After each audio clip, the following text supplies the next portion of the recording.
Well, this will be different. It's not a World Cup. It's nothing. But it's a streaming.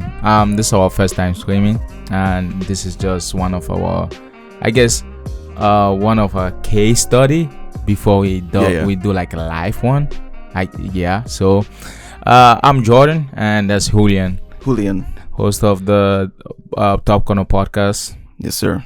Yeah. Yes, sir. It was an interesting place getting here. Here we go. All right. We were supposed to have like a good 15-minute sort of intro. Yeah. But fuck that. No, this is actually good. Yeah. The game just started. Kickoff time. All right. Mm-hmm. Play clock is at 7 seconds. Sure. All righty. Yeah, Martinelli, Jesus, Saka, Yep. Havertz, Rice. I got to pull up my Odegaard, Zinchenko. Pretty good team lineup there, man. Yeah. The only thing that's really missing is potentially Trossard. Yeah. But he kind of always comes on and does better with like 30 minutes to play. We got Endo. Watau Endo. Yep. Yeah. Yeah, McAllister's still out. Yeah. You missed a nice little chance from Jesus here. They'll show it again.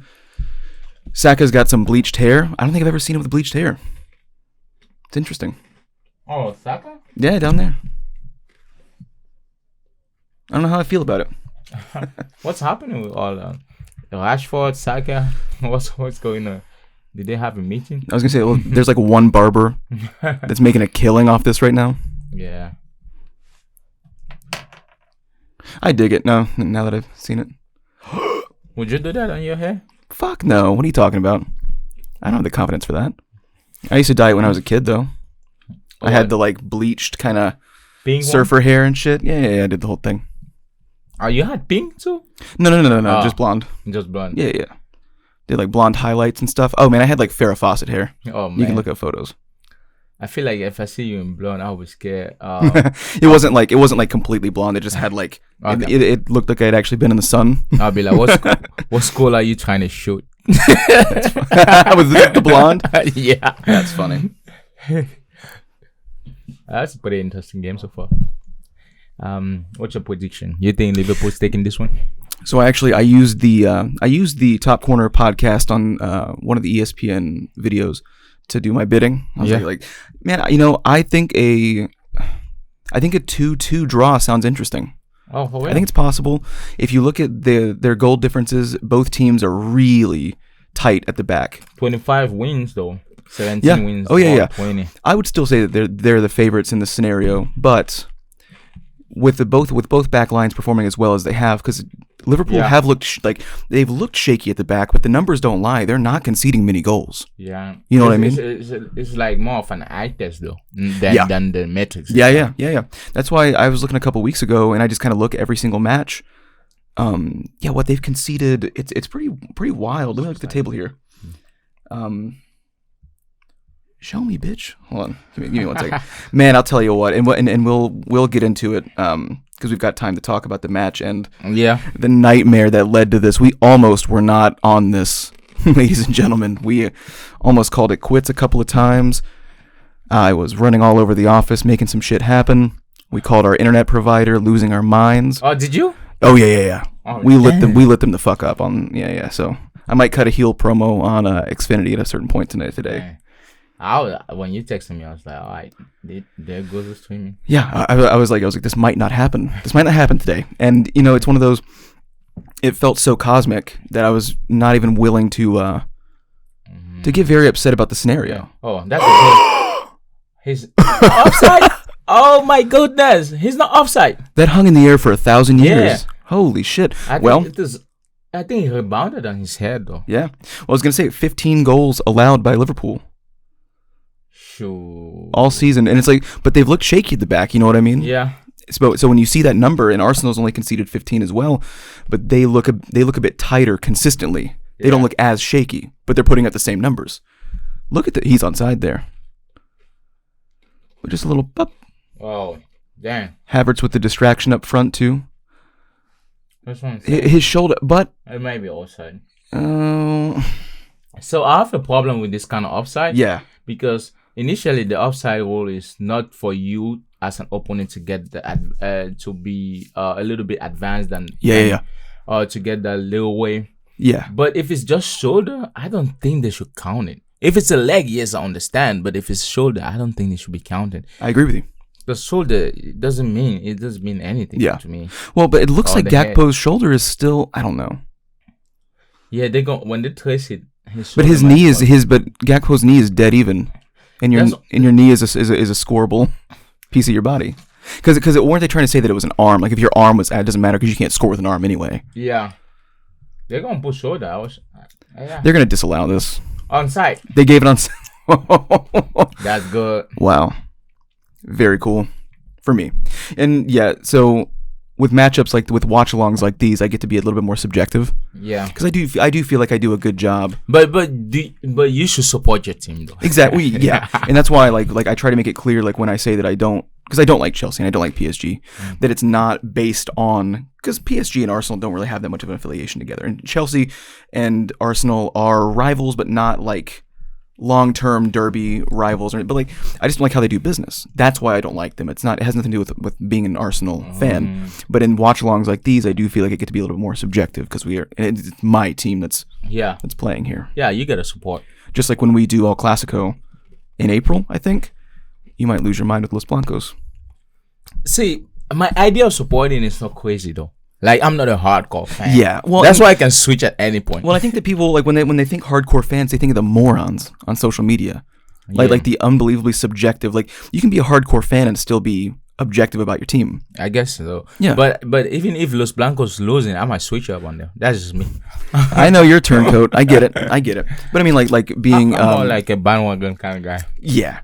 But being an Alabama supporter, my family, it's like being a Star Wars fan. And I think about it. My grandpa was very dominating, not domineering, but didn't give me an option. To support another team. I mean, it was never a discussion, because from the second that I'm 1 year old, I'm 6 months old, I'm in his lap and watching Alabama. So that's just what it was. It's just like Star Wars. I have no memories of life without knowing about Star Wars, because he was always just. Yeah, showing me Star Wars. That makes sense. So 31 years of fandom, technically, good years, bad years. You just kind of deal with them, Yeah. And I suffered through some annoying as a new fan. Yeah. With Arsenal at their absolute lowest. You know what I mean? Really, really, really bad. When you started watching football, Arsenal. It was 14, 15. It was the last couple of years of Arsene Wenger. Arsenal, where every fan wanted him out. And you do your research, because I'm a big I'm a big he just got blasted in the face. Saka did. Oof.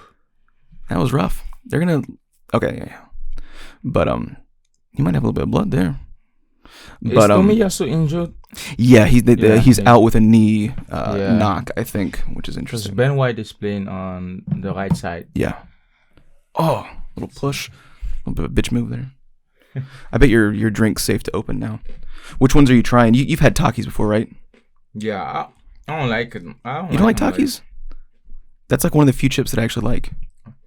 In college, everybody was talking about that. They had a period where it was crazy. They're a new trend. Yeah. They were a new trend, and so I didn't try them for a couple of years, because I tried to personally, and probably to the point of annoyance. I try to stay away from that kind of stuff for a little while. Mm-hmm. I like to let the hype die down, so that I can enjoy something for what it is. On my own, and not be pressured by that kind of stuff. But then I finally tried them. I was like, a little spicy, a little sour from the lime. I was like, that checks my boxes a lot, actually. What? You like spicy? I like spicy. I don't like to be in pain, though. You kind of like smooth spicy. Smooth spicy. When it gets so hot that it loses flavor. Yeah. Or starts to taste bad, that's when I don't like it. Oh, man. As long as the flavor maintains, I'm pretty okay with some spice. They got to watch out on the back line. Liverpool, they're so shaky. Yeah, Endo just coming back to support the back. I see. Yeah, I don't know about that.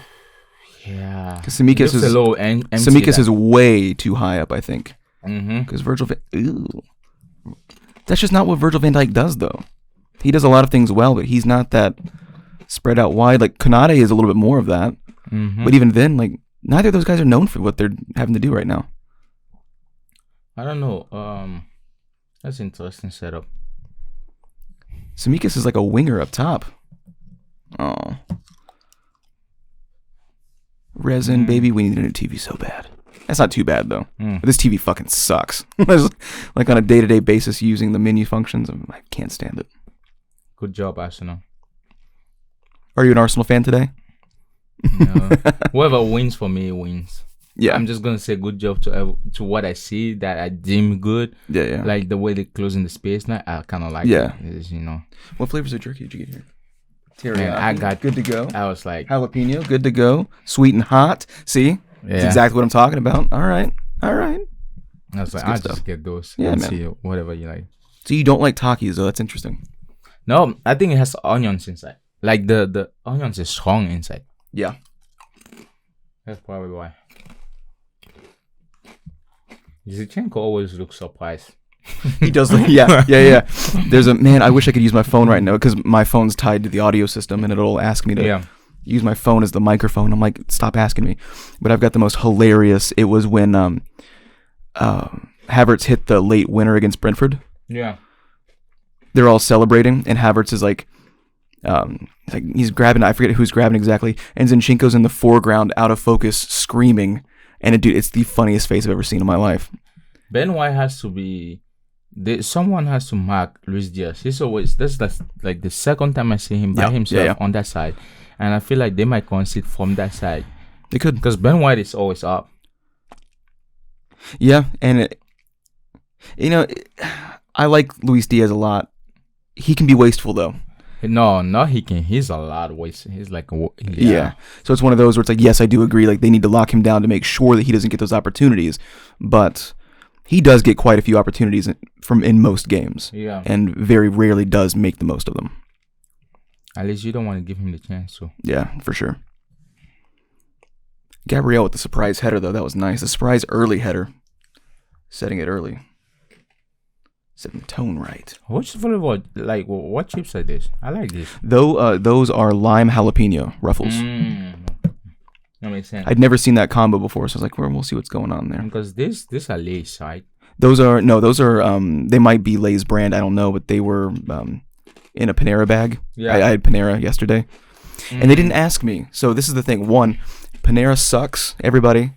I love it, but it's literally 4 times the price that it should be. They don't have Panera in London, do they? I don't know. It's a good question. They might. It's like hospital quality food. Oof. But sometimes you can get a good chef in there and make things work.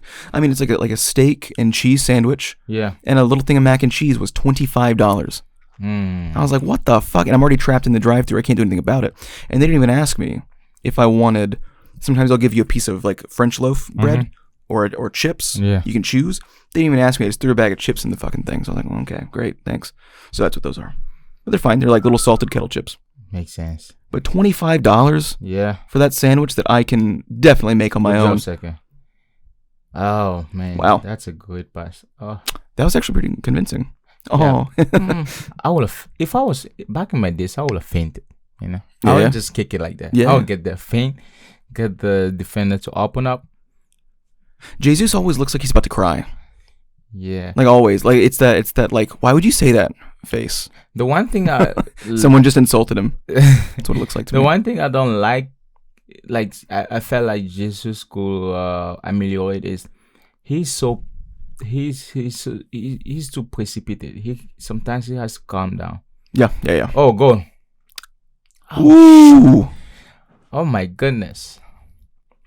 Salah with the hair. Man, he is slowly becoming Krusty the Clown from The Simpsons. The three pieces of hair. Do you think he's gonna go to Saudi next year? Because he's playing really good. Yeah. I really don't understand. And I don't think Liverpool can replace him that fast. They cannot replace him that fast. They still need players. Yeah. I don't think he should. He doesn't seem interested, but it's always in the conversation. Like he's not come out and said absolutely not, because they're still poaching. But he's not said I want to go. I mean, like Rafael Varane said I want to go, or like I'm interested. The way that Salah kind of shut it down this season showed me that he is not saying he'll never go, but it doesn't seem like he's interested right now. Mm-hmm. And it's not time either. But he's 32, 33. He's still obviously got 3 years left. Probably wants to get that money first. Yeah. Do you want to get that money? But he's getting paid really well at Liverpool, and he's not one of the money fiends either. He does seem like one of the players that's interested in winning more than getting money. And once he realizes that he can't perform at his peak anymore, he has no problem getting the money. That's the thing. I have no problem. I have no problem with players going to a league that's not challenging for money. Yeah. When they realize I can't compete at the highest level anymore. But if they see that they can still compete at the highest level and then decide that they don't care, that's what I don't like. But he's still he's the leading goal scorer right now and in assists. Yeah. No one's really talking about the fact that he's leading in both right now. At his age. True. At his age. Yeah. So I don't see it happening for a little while. I would be surprised if he goes next year. Yeah. Especially if he either wins the Golden Boot this year or if for some reason he comes in a very close second, it's obvious that he can still do something, right? He's not going to be second. Yeah, I would agree with you. This year it seems pretty clear. Ooh. Because even in terms of voting, you gotta understand the popular vote too. I can tell you the three people that will be there. If Bellingham perform at that level, Mbappe at that level, and who's the third one? Yeah. Who you said, Bellingham and who? I think Bellingham, Mbappe, and there's a third one that I keep forgetting. Haaland. I can tell you those are the three finalists. Yeah. Oh man, Victor Osimhen decided to stay at Napoli. Yep. So with all the speculation, we forgot to understand, to also ask Victor Osimhen, how does he feel? He feels happy there. I guess, yeah. I guess he got control of the TikTok account. Might be. I wouldn't have stayed there. He's like, hey, what's that password? Which email was it again? It was the Comcast one. Okay.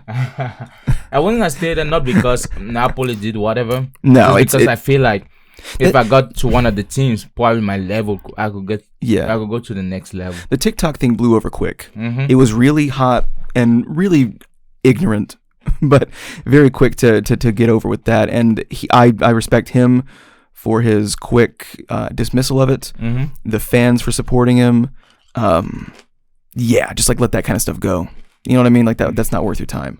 But no, it is frustrating though that he's gonna stay at a Napoli side that's clearly not gonna do what they did last year. Yeah. If they had the intention of sort of like Liverpool. I mean, they had a couple of years where they were in bad form. Yeah. And you expected that. You were like, okay, yeah, they will finish like 5th or 6th. Yeah. And then all of a sudden they stick the landing one season and then they continue, as opposed to kind of dropping back down with it, not being in the title contention. It looks like Napoli had a one and done season where like they're not going to be in the contention for the foreseeable future.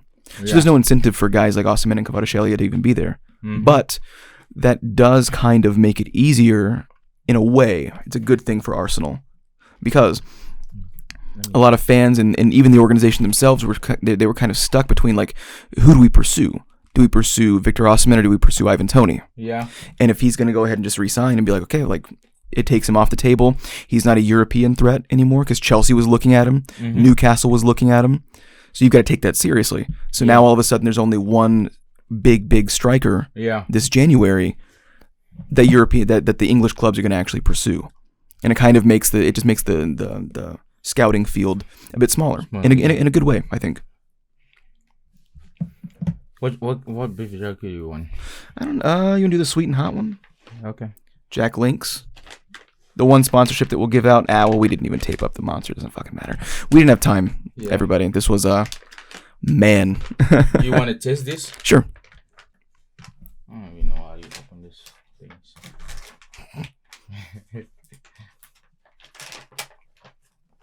I wish we had an extra bit.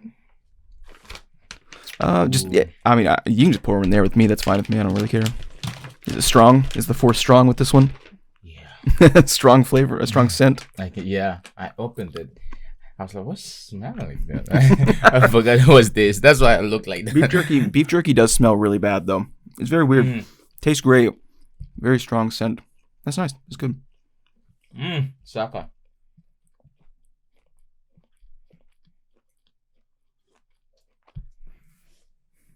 for all of our tech.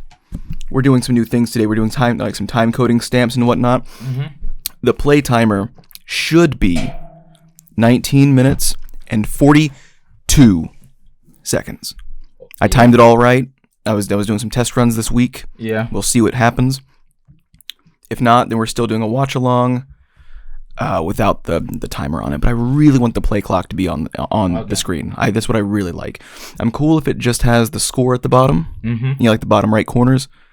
But I really want a functioning play clock, and I spent a lot of fucking time on it this week, so damn. It should work. Yeah, you put a lot of work in there. So yeah, I guess now that we're sort of, we're a good ways through the first half, a little bit of background on the podcast. What? Nice. Declan Rice has been really impressive this season, man. Yeah. So just kind of break everything down for everybody. If they are interested in some of the background, like why did we start this? How did it form? What was just give them the introduction to it, man. Yeah. Why do we start it? This is a great question. No, so I think the whole point was to find an alley that was comfortable and that we actually enjoyed. Was planning to start a podcast like 3 years ago, and I just couldn't find the right time. The timing was not right, and also the people around was not necessarily. They were not necessarily free. Yeah. But also, I and you connected 2-3 years ago via Skylar, which is his wife. Yeah. And we talked about it briefly. Then this year, and was it earlier this year that we still talked about it, or last year? I think we talked about it a little bit last season in terms of you were like, I really want to do this. At the time, I was in school, still getting my master's degree, and it's not that I didn't want to, but also I didn't feel comfortable really with that kind of technology, because I come from a film background, so I'm good with sync sound recording for film, like cinematic, dramatic narrative, but in terms of the practicalities of podcasting, I didn't really have the tech layout set up. Or that particular skill set in audio mixing. I was good at audio mixing for film, again. And the transition's not as difficult as you can think, but it's also not as simple as you think either. So me sort of getting the tools all together, and then I was like, well, hey, like if you actually want to do this, then like we just need to figure out the workload and the time frames and whatnot. And finally made it happen in late August, after probably 2 or 3 months of talking about it with like genuine intent of we need to find we were guaranteeing that we were going to do it. It was just, when do we start? And the obvious answer is with the beginning of the new season. Like you want to try to hit that timestamp, and we really worked hard to get ready for week 1, because you can start whenever you want, but you really want to start big week 1 of something, to really like see it all the way through and be able to look back at that first year with it being a complete season. Like that's something that we really wanted to do. Yeah, for me will be the distance. So it's just a start for us, and I think the more we persevere and be determined, good things are gonna happen. Another thing is, I always wanted to start a podcast 3 years ago. It wasn't I think the first time I had an idea of starting a podcast, 3-4 years. I think even before COVID was just unpopular news. Or popular news or whatever is trending, and we just talk about it with friends. But at the time we were still in school too, so everybody was busy. Yeah, and that was soccer for me. And now that we're both out of school, and we've been freed up, like you really start to see how much time and effort goes into this sort of stuff. Yeah, definitely. And it's funny. I mean, like guys that either work in media or have podcasts, like they know how much work goes into this thing if you want to do it right. And the viewers and the content consumers, they never quite understand that. Like I'm sure, like they know that it's busy, they know that it's time consuming, but the hours of editing, the hours of prep work, just because it's part journalism, and then there's a tech element too. Yeah, I mean, a journalist is more so working to get the truth, whereas we are working to get truth and get facts and information, but we still have to make it palatable and personalized. And it's just it is. You gotta watch the games too. Yeah, so that's what I'm saying. Like, you can be a sports journalist by the book and watch all the games and look at all the stats, but like then you have to work on presenting it in a certain way. Yeah. Whereas sports journalists are not interested in that. You're there for information, not personality or charisma or whatever. Yeah. And so doing it this way, you have to balance both of them. In a sense, like, because some people come listen to you just because of that, how fun it is, and however you guys like, you know, the energy that you guys are giving off. And some people come from the news, so it just depends. But especially for podcasting. Yeah. Well, that's the thing. Like, because when it first started, I mean, you can probably tell. It's not that I was like nervous or uncomfortable being on camera or anything, because I have experience in front of the camera and behind the camera, but I wanted to be a little bit more. I'm kind of a serious person by nature, so I wanted to be a bit more sports journalisty. Yeah, and I still enjoy that more, I think, than being a goofball. I don't think I'm a goofball on camera either. That's not my personality type. Yeah. But there are channels that. But you know what? Crazy. I feel like. If you hate, you get. It's just unpopular opinion. I feel like if you get tipsy, you're gonna be so fun. Yeah. That's the thing too. Yeah, I definitely have like a bit more of a social kind of a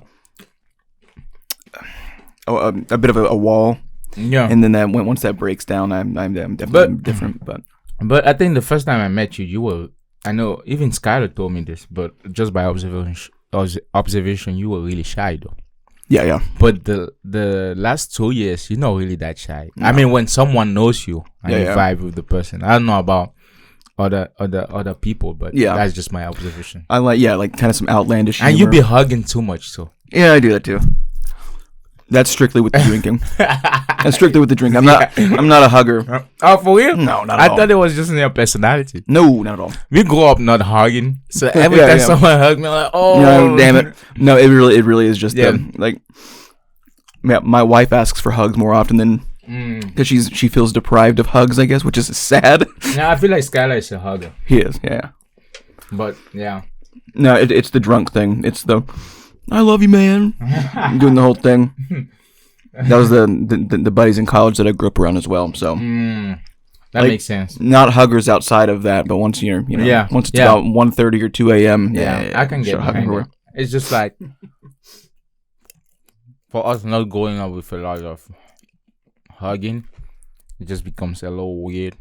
Oh yeah. But here, a lot of people hug here. Yeah. I was so confused when that guy. If people hug me, I'm like, oh, please don't do that. I don't even like hugging some family members sometimes. They switched Luis Diaz on that side. Yeah. No, I think he's back on this side.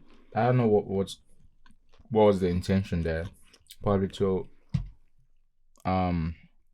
be more effective, but I think they should start attacking from this side better, from the left side, because it's more open.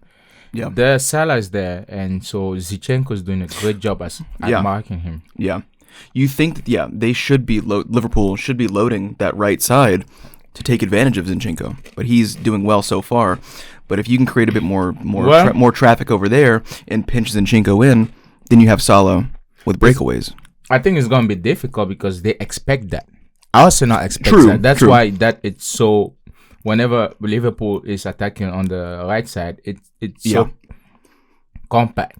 It's a two-way street too, as well. I mean, like, I get that. Like, it's the obvious thing that they could do, but at a certain point, if you're that good at it, it doesn't matter if you know it or not. We're just gonna do it regardless. Oh, sometimes, you know what I mean? I see. Like it means you have to surprise though. You can't just because you see Zinchenko is always back. He's always backtracking. Yeah, but see. Oh, that's a goal. Yeah, there you go. I called it. There it was. And he's got that left touch. As soon as you can load that side, but at a certain point, if Salah goes, no, I'm gonna he can tell you exactly what he wants to do. He's like, I'm gonna go down the wing. Just like that, it's like I'm gonna cut in left. I'm gonna cut into my left twice, and then just put it on my left foot, and you're not gonna do anything about it. It's like Michael Jordan. Michael Jordan could tell you exactly what he was gonna do, and you can't do anything about it. Yeah, that's a good goal though, and that's a great pass coming from. That's why I was saying that you have to do it as a surprise element. You can't just be attacking when they know you're gonna attack. Yeah, that long ball was killer. But that was an awful defending too by Zinchenko. He was too scared to make a challenge and have Salah go down, because Salah does go down kind of easy. Yeah, I see. He was too scared to actually make a lunge. Again, I get that, but that's why you also need Better defenders at the back. So in the box, a tighter angle too than I thought initially. In the box, Zinchenko is not good at defending. No. Although he was scared, but he should have closed the angle. He should have closed the space instead of giving him that much space. Yeah. So I do love Jurgen Klopp's body shakes. He just gets really into it. He just shakes his hands a lot. Yeah, that is very funny. I like that, and I like his little rabbit punch that he does. They're like ooh, ooh, ooh. I love it. Not right now though. I don't like it so much right now. But you expect these kinds of things though. Yeah. Some people were saying like a 0-0 draw or a 1-1. I don't see that. I don't see that. By the time, it's gonna be either or. Yeah. Either Liverpool takes it or Arsenal takes it. That's how I see it. See, because both teams are not defensive like that. Yeah. So if it was like a defensive team, I could have said, I can see that. Yeah. I think that like I can see it ending in a draw, but really the thing that I see more of is at least more than one goal per side. Yeah. Because the forwards are so active. You know what I mean? Yeah. Despite their good lack of goal concessions on both sides. Ooh. That's exactly what I expect. Wow. Ooh. Same exact build up. See, that's what he goes down way too easy. And Zinchenko just didn't want to deal with that. It's not a problem if you defend well and right, because if it goes down, they'll immediately see the bullshit. Yeah. But if you can and you're scared, so you're gonna definitely make an error, especially, and if you make it in a flagrant way, then now you're causing penalty. Yeah. So and he does it a lot too. He'll be on the ground and he'll flap his arms like a bird, and you're just like, get up, dude. like right now, you see, Gabriel was the one defending on this action. You saw what he did, so it was different. And for someone like Salah, you have to take away space from him and just make it tighter for him to actually try to dribble. If you do that, it's gonna be difficult for him. Yeah. But if you give him a little bit more space, he will beat you. He will. So now Liverpool has to gain confidence, and I don't like what Arsenal is playing right now. They're more in a 3-6-1 or 3-6 what? I don't like that.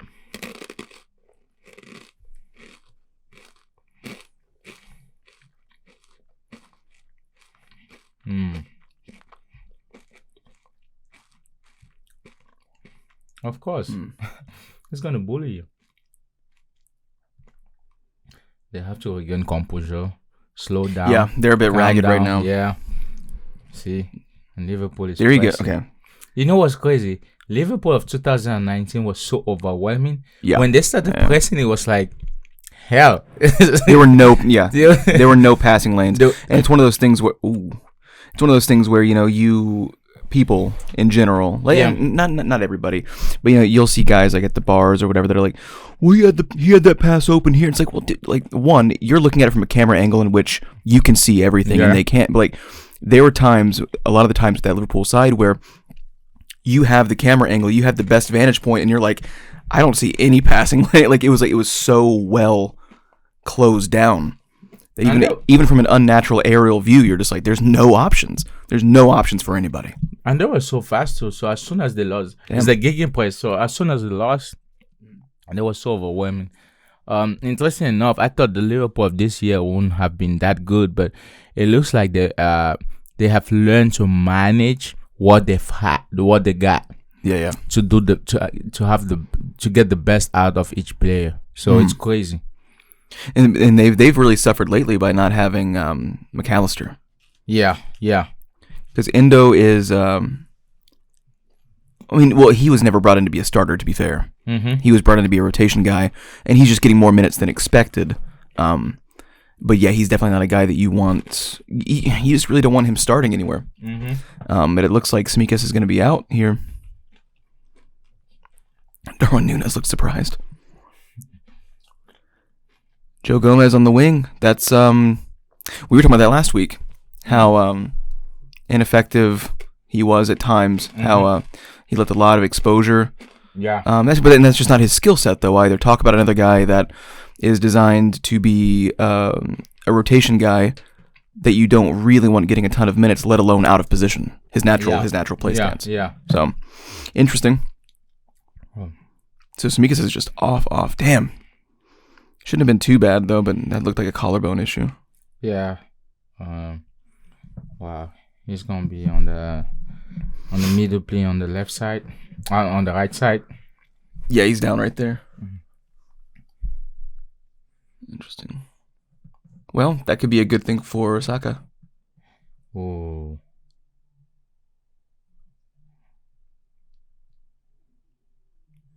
It's crazy. I think he switched them because Tsimikas was playing on the other side.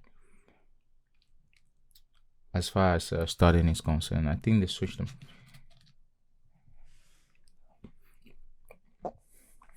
Also, just production-wise, if you don't want to crunch in the microphone, your volume's right here.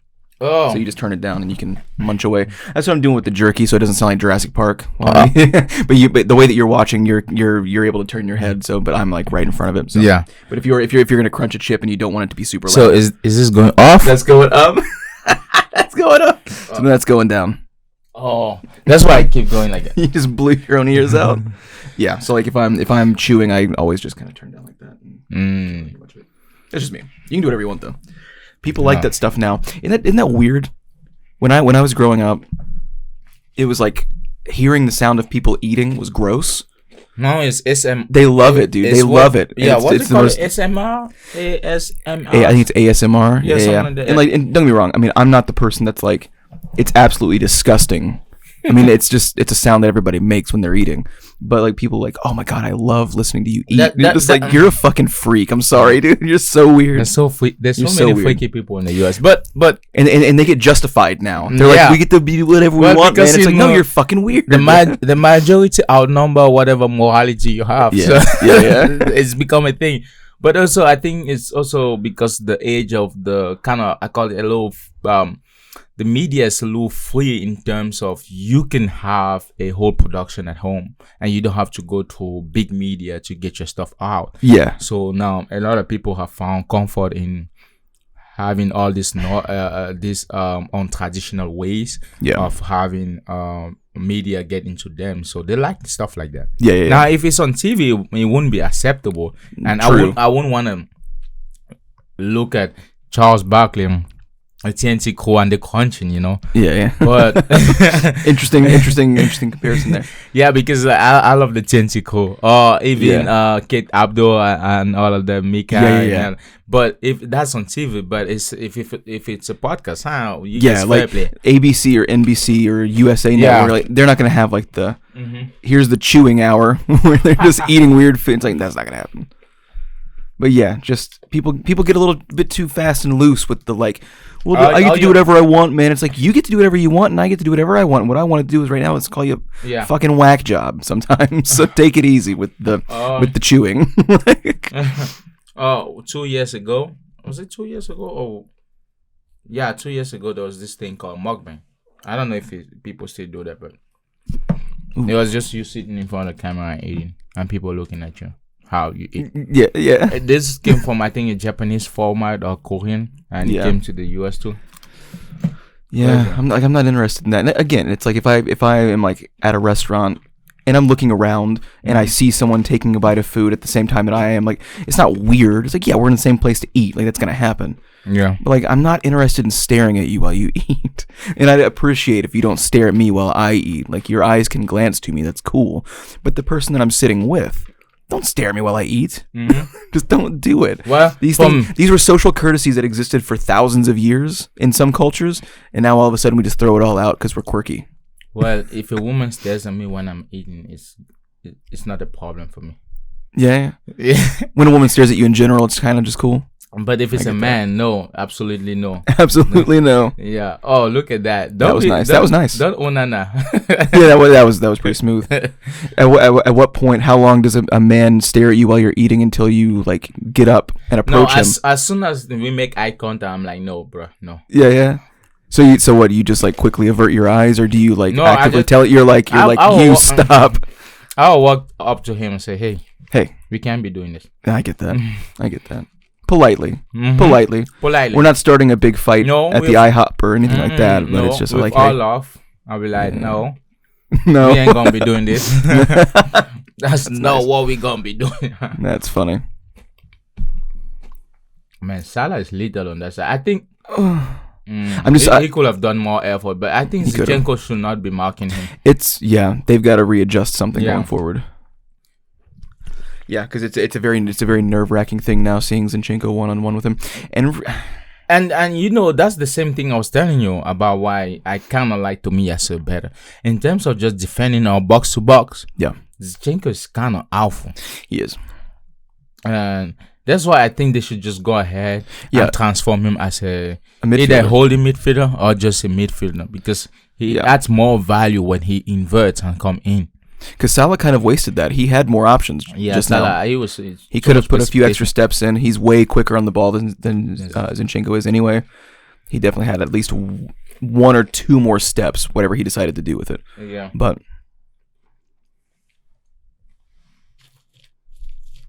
ooh.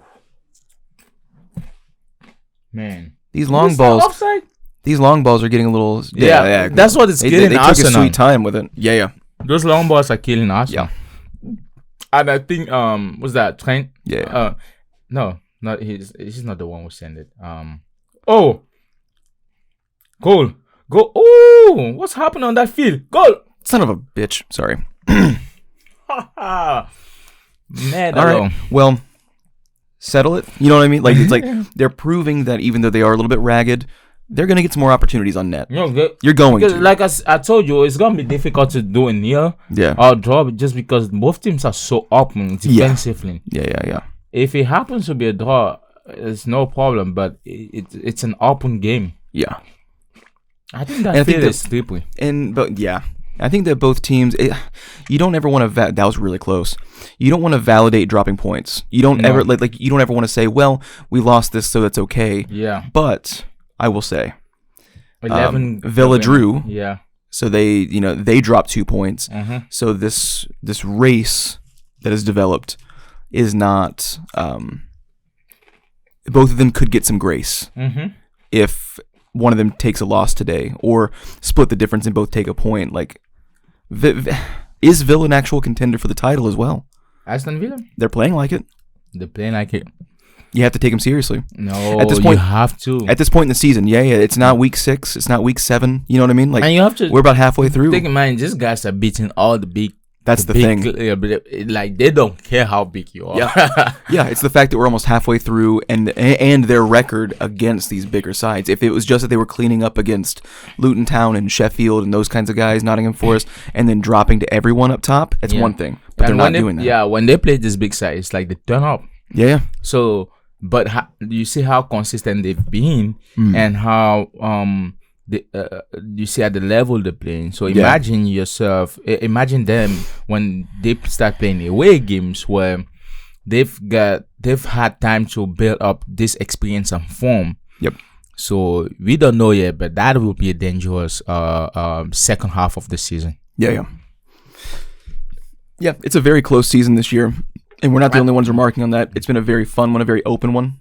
Well, and another thing is, if I'm Arsenal, every match that I play will have to be with intentions of either winning, not even drawing, because you don't want the same thing that happened last season. So you gotta learn from your experiences, and I wouldn't want Arsenal to be dropping any point at this stage, at this particular stage, because they're so close. Arsenal, Liverpool, City.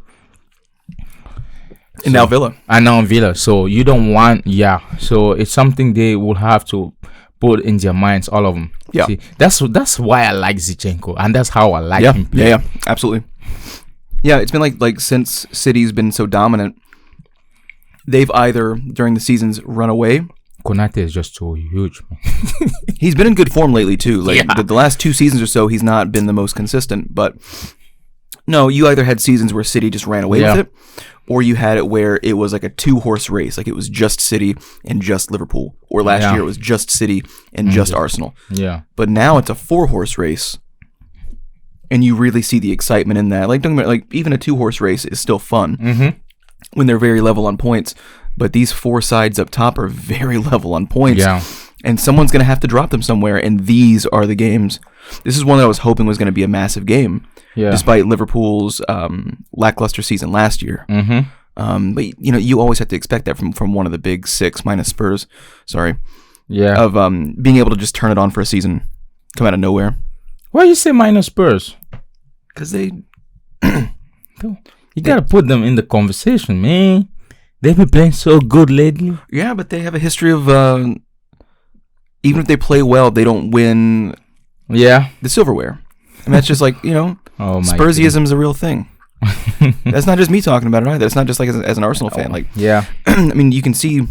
Well, hey, big seasons, this and that, but like no silverware, no Premier League title since 1963. You saw what Mourinho said? You read it?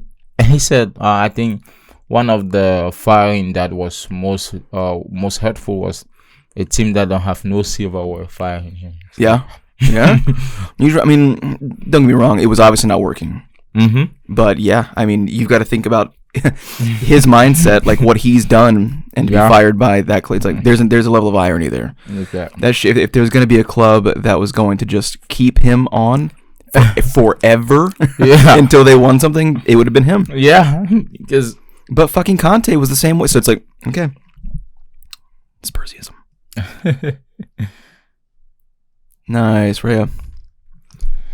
See, I think Alexander has understood something. He knows that when Arsenal is close to either 1/3 or away third, their defense is open. So he keeps sending these long balls, and that's what's getting Arsenal. So they got to adjust. And we're gonna talk about it as soon as the long balls are getting eaten. They're getting eaten alive with those. They're getting eaten alive with those.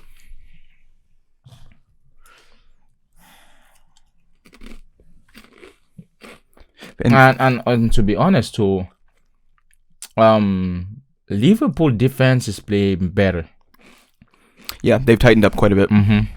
Arsenal's had, since that goal, I think two real pushes in on net. Yeah, with nothing still convincing developing out of them.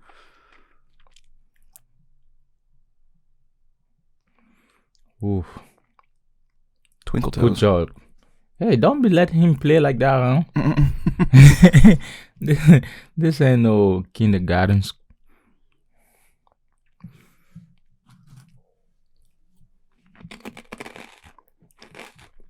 I think they're listening to TV across the hall loudly at that. I keep hearing like weird rumbles, and it's not our stomachs. Oh. I didn't even notice. In this game. It's just that it's in the headset, so it's like it's just really heightening up everything. Okay. And I'm also keeping in mind of what I'm gonna have to treat the audio with later. Yeah. I might put an extra filter on it just to be safe. I also want to get us some sort of that's a foul. Yeah, some sort of royalty-free playlist, music-wise, that we can run underneath these. So it's not just okay. But that's something to be developed. Yeah. That and our soundboard. We've got some 2024 projects, I think, that are going to be interesting for this. Definitely. I checked out the soundboard on the link you sent. It's not that expensive. Yeah. It was a good price. Yeah, the key is that we'll be able to, we have the stock ones. Maybe we can even download those, but then also be able to record our own. That's the important thing that I really want. Because I really want the clip of you going, West Ham top 6, yeah? I really want that so I can play that sometimes. So far, they've been not so much of a big disappointment. No, but they've been playing really well. They're where I expected. Are they 8th right now? They're 8th on the table.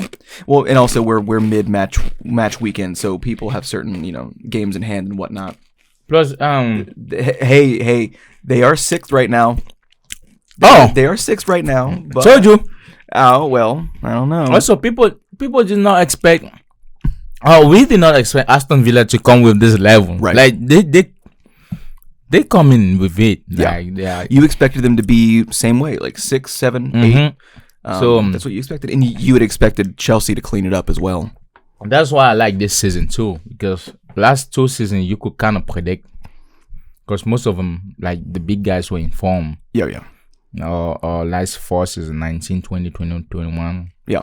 But But now two of the big six are out of form. And then, honestly, dude, Newcastle are here to stay. So now it's kind of a big 7. I forgot Newcastle. It's a big 7 now. The thing about Newcastle I don't like it. They're so they're just so the football that they're playing is a little bit incomprehensible. How can you beat Paris Saint-Germain and you lose to Bournemouth? Like they just playing it. They're so wayward. Yeah. Well, it's halftime now. Liverpool 1-1. Salah scored. Gabriel scored. So what did you think of this halftime? So what's got to be fixed? So what? What's got to be done? What's got to be fixed? From Arsenal point of view.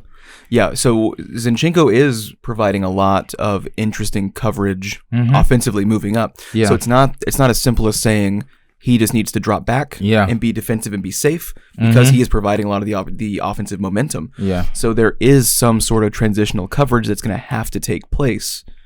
And that's what they're having trouble figuring out. How far up can Zinchenko actually go? Yeah. And he's not like completely high up in the midfield either. Like he's not getting caught wildly out of position by Salah, but he's still too far up for someone like Salah. Yeah. Because he's not the best defender, so he needs to have the best opportunities in those one-on-ones. I do think that the times that Gabriel made that transition and stepped up to take care of Salah, he was pretty convincing in that. But yeah, the long balls over Zinchenko, who's pressed up to the left of Gabriel, who is still having to cover his center space and Zinchenko's coverage as well. You can tell that spot's gonna continue getting eaten alive, and there's not that much that you can do about it unless you resign to the fact of, well, Zinchenko just doesn't get to be as expressive offensively because he has to get back and fill that space. So it is kind of a catch-22 in that way, and they're both. Liverpool's both creating their own offensive chances while cutting away at Arsenal's by just exploiting that transition. Yeah. I think one thing that's hindering Arsenal right now in terms of transitioning to the attack is the fact that they are a little bit scared of what will happen if they are committed up and Liverpool starts to counter. Because you can see Zinchenko backtracking a lot in this game. And that also affects his ability to transition effectively from the defense to the attack whenever Arsenal are leading. Another thing is I think Arteta should review that left side. Is it left side? Yeah. Because Zinchenko is having a problem when they overload that left side, it becomes difficult for all of them. Just because he's kind of a liability in defending, especially when it comes to box to box. And they got to do a better job either by marking closely and making sure they take away space from Liverpool. On the other side, Liverpool understood, especially transitioning. What they do is they really don't play in the middle like that, and they just catch them on when Arsenal is too committed or the back line is a little high up, because you have people like Salah, and although Luis just wastes a lot, but he is always a threat because Trent and Alexander, he understood because he was the one who assisted. So you always see those long balls. He knows what he's doing. Well, and like Salah is the spearhead of the offense right now. Like he's the one that's making the convincing chances and the more importantly the convincing runs. Cody Gakpo does not look to, and this is not because I watch Cody Gakpo score and someone be like, "Well, you said," because that's how karma works, I guess. But like, no, Ben White's been good at locking Diaz down. Saliba and Gabriel have done a good job up the middle with Gakpo. It really is just how are Gabriel and Zinchenko able to split that difference of coverage for someone as good as Salah. I think one of the things they have to do, especially when they're attacking on the left side, I think Gabriel should be marking Salah, and Zinchenko should come in support. Why doing that is probably watching out for the next person that Salah will pass to, so he can close down the space. Because if he's a little bit shaky on that defense one-to-one. Here's the replay. Well, boink. Good header. Yeah. No, I agree with you. Yeah, because one thing is Saliba is so. Ooh. Jesus. Time to get up. Saliba is so good there that it's difficult for them to attack, and you can see Liverpool is not attacking the midfield in the middle. They're looking for angles. So, On the other side, Liverpool is playing. I would say they're managing now, but they also understand what has to be done. They also not really that effective on the attack, but they're attacking more than. At least they have more threats towards Arsenal than Arsenal have towards them. Yeah, that and the defense look a little bit more stable, and that it might look like that also because Arsenal is not attacking more. They're not attacking more, and I do also think that they're trying to play it. Liverpool trying to play it a little bit safer now that Tsimikas is not out there because he's a bit more quicker on the transition than Gomez is. I can see them kind of wanting to be like, okay, well, I told you, look, he's observing, and that's not the first time he did that. He did that so many times before seeing this, and you see. There were probably a combined 5 or 6 long balls into Salah. See, I think right wing. I think Gabriel should have, as soon as he saw that, I think he should have just come and closed that space. Maybe. That's kind of why how'd you call it? The guy that plays for Liverpool right now. What you call his name? Van Dijk. Yeah. That's why I kind of think Van Dijk, he's so good at this. He will close down, so you will feel like a wall just. Well, because one, he is a bigger guy, but he's really, really good at his positioning. Yeah, reading that, and it's all about positioning. Oh, I think that. Yeah. He was out immediately. Yeah. And that's what I was saying as well. Gomez coming in, you have to be a bit more C. Yeah, that's Gomez. That's why. Yeah. That slip might have been costly. That's why I said that the pitch is a little slippery. Because if he hadn't slipped, he might have a better chance of shooting. But you can see that Saka might need a little bit more help in terms of having this threaded ball sent to him, so he can actually do what he likes to do on the left side. On the right side.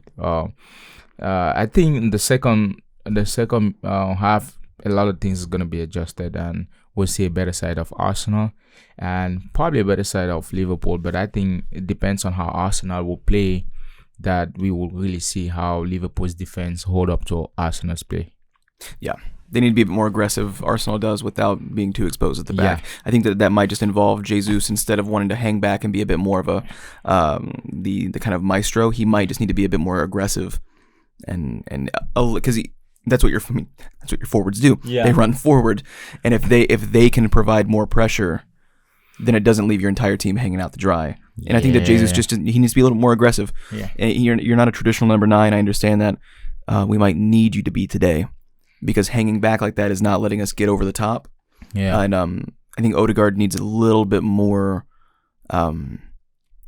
momentum moving forward. He's not having tons of options going forward. He needs to be able to send one over the top or send it down the wings to Martinelli and Saka to spread everything out, but have you running in those gaps of space for him to thread it through to you. And that's not quite what's happening. They're trying to massage a play slowly and let something build up. And maybe that's just not what's going to happen today. They're not allowing you to really do that much. Nice. Yeah. All right. Well, we're going to take a break for halftime. PP break. And then we'll be back at the start of the second half. Yep. What else about the bathroom? It's a sacred space. It's a sacred space. I get that. Yeah, that's where all my thoughts come. Okay. Come alive. Really fast. 45 minutes and 9 seconds. Yeah. That's my personal time code stamp. Okay. No, it is a sacred space, and not everybody, and I guess we'll include, let's include everyone in this conversation. Not everybody does think that the bathroom is a sacred space. Yeah, no. That's the place. Especially when, and I spend a lot of time in the bathroom, even when I'm showering and whatnot. Because when the bathroom is really clean, as a man, there's a lot of thoughts that circulate in your head, because you can just sit there and relax. Yeah. No one is bothering you. You are safe. That is true. And I guess so I'm kind of in between those two ideas, because I keep it clean. Yeah. Because it's obvious you should. But not because I spend a lot of time in there. I'm very utilitarian. Okay. Like I take very quick showers. I don't spend a lot of time, but I've always kind of had either extreme privacy in my room or living like alone or like with my wife. I have an office. Okay. So I can like I've always had a place where I can be alone with thoughts. Yeah. So like I understand that like the big joke is like, you know, reading the paper. Yeah. In the bathroom. Yeah. And spending like an hour in there. It's like I to me I can just go do that in my office. Yeah. So I'm cool with that. So I usually don't spend a lot of time in the bathroom. But no, like a lot of people don't treat it sacred, but also just don't keep it that clean, and that's just that's very unfortunate. You know what? Even if I have an office, the bathroom for me is always, I guess, probably because my dad used to have this thing, right? Even when we were growing up, or we had an in-house bathroom, and it was always clean. It's a bummer from Sabazlai. Sorry. He was always keeping it clean, and he used to say, "If you can eat in your bathroom, that's like the goal. Really clean." Yeah. And that's it. Yeah. I had a friend in high school. So this is actually that I haven't thought of that story in years. I had a friend in high school that would eat in the bathroom. Oh man. But he's a teenage boy, so you know that he's not that clean. And so I walk into his house, and his sister that was my age, because he was probably like 2 years older than me. Yeah. Is walking upstairs with a plate of pizza. Damn, that was a hockey check from Kanade.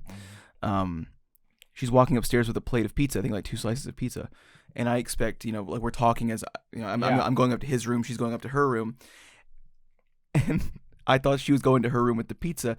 No. She goes to the open bathroom door, because he just leaves the bathroom door open. Yeah. And hands him this plate of pizza. Oh my goodness. And all of a sudden I realize I'm talking to my friend who's on the toilet with the door open. Dang. While he's eating like a plate of pizza. Yeah. And I was just like, that's nasty. I could never, this is not my personality type. But, and to be fair, I've never seen anyone else do that in my life. Yeah. But I was just like, what the fuck is going on here? No, if the bathroom is that clean, you can eat inside. Yeah. It's just to say that if you can eat inside, means the bathroom is that clean. It means when people are around, or even you use it, everything just makes it's more sanitary, and it's for me, it's the space to be at. Yeah. Even if I had the space to be at. Yeah, even if I have an office, it's like, yeah, you know, because you know, if you're gonna invent something, you gotta be in a good position. I guess, yeah. That's funny. Yeah, and that is definitely a personality type as well. Because like, there are guys that'll spend hours in the bathroom, but they have their own private rooms, they have their own offices and whatever. But something about the bathroom. Yeah, no, something about the bathroom for me. The biggest issue for me is like, as a writer, getting an idea in the shower and not having a way to write it down. So you just have to like start mumbling it out loud to yourself like over and over again, so you don't forget it. And then you just sound like an insane person. No, I think you should try it. Go in the bathroom, get some thought in. Yeah. I'll do that soon. Yeah, and you're gonna see how good it is. And then you probably might write the best book, movie, script in your life. You never know. Skylar, bring my laptop. I got some now. Try to slide it under the door. Yeah, that's funny. Want to see what kind of adjustment jogging club or Arteta have made.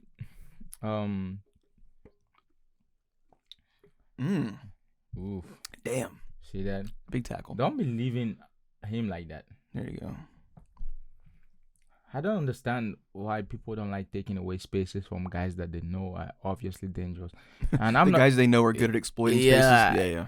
And I know I'm not talking about just, you know, putting your body out there for him to beat you on a 1-on-1, but you have to make it tough for him, for the person. Yeah. So you've got to give him some sort of challenge. Yeah. What's that other ball? We should put one of those jerseys. You probably might go home with one. Oh, that's fine. Like, yeah. You cool just taking this off? Pick one. What do you want?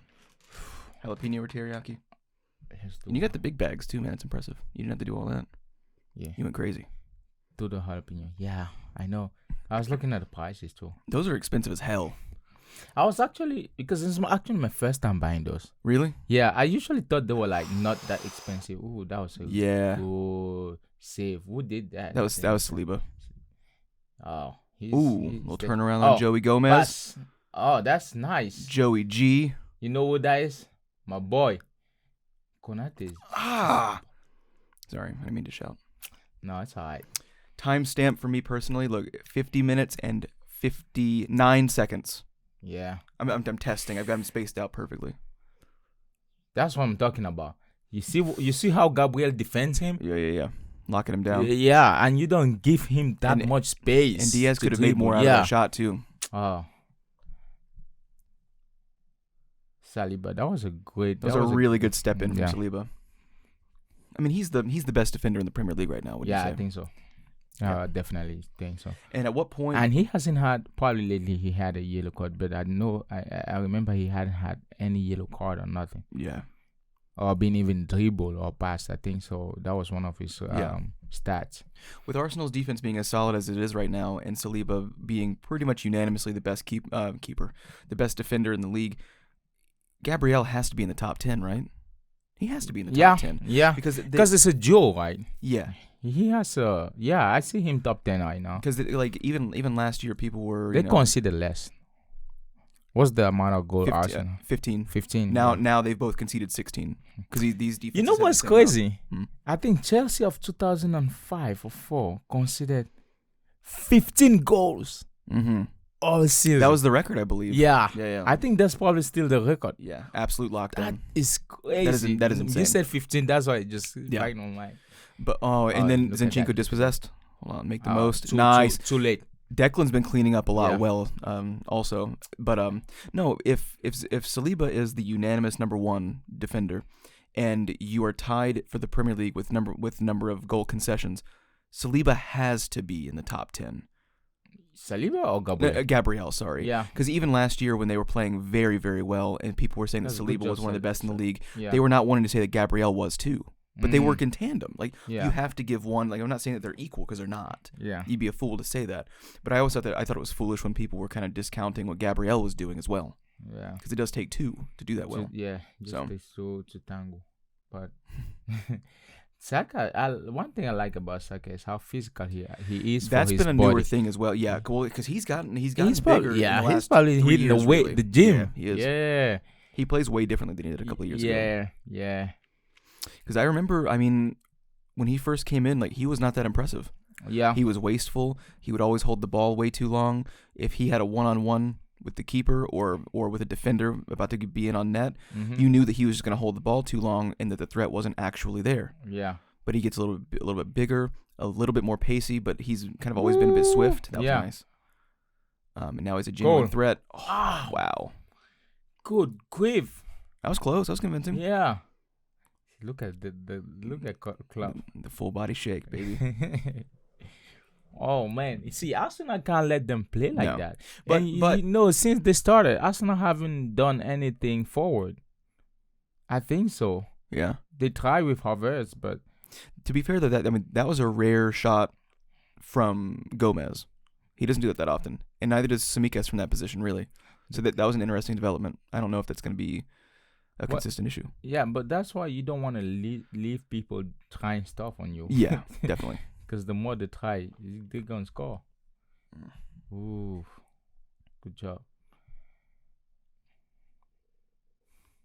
This is interesting. This is a bit sloppy from both in the midfield. This is a big. That's because they're not calm, and Arsenal right now is in a state of shambles. Yeah. That's what Saka's gotten good at as well. I'm not saying that he flopped just now. He's got a good way of going to ground and still looking like it was physical. Yeah. Like he doesn't flop, but he looks like he's really been pushed much harder than maybe he did. Yeah. But he doesn't look like he's giving anything away. It looks like a very physical challenge. Yeah, that makes sense. I think Harry Kane is that way. He flops occasionally, but like they're just guys that are very weak on their feet. Jesus is one of them as well. Yeah. That's a Brazilian thing, though. That's pretty good. Oh, God. What is Havertz doing today? That was good. He's a bit quiet, isn't he? Yeah. The one thing that he really did was he was the one that kind of got a lot of attention over the top of Gabriel for that header. Yeah. You know, he put his big body in the way. They kind of gravitated toward him and let Gabriel slip in the back. But, yeah, Havertz has been pretty quiet. Martinelli's been pretty quiet, too, though. Yeah. That one shot that he did have, he slipped.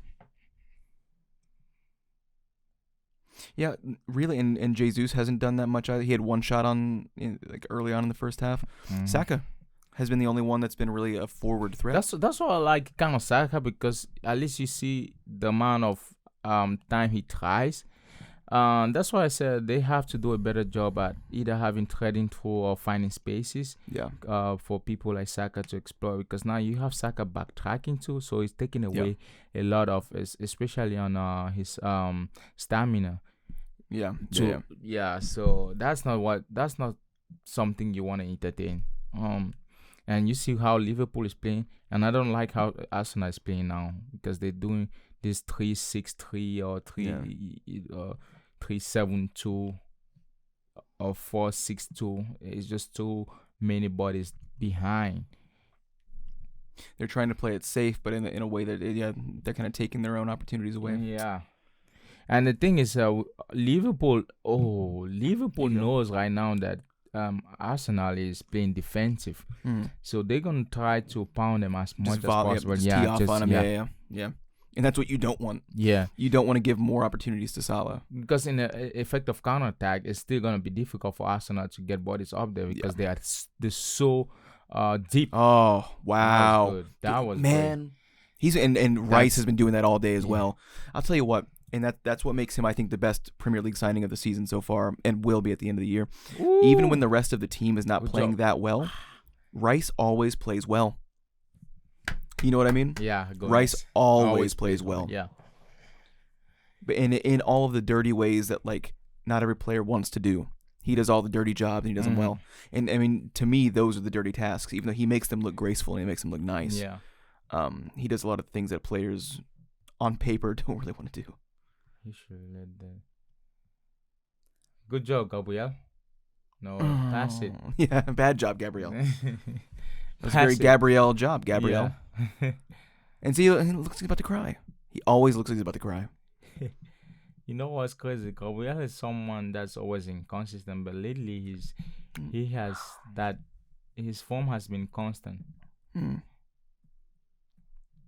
Gabriel, you need a haircut like me.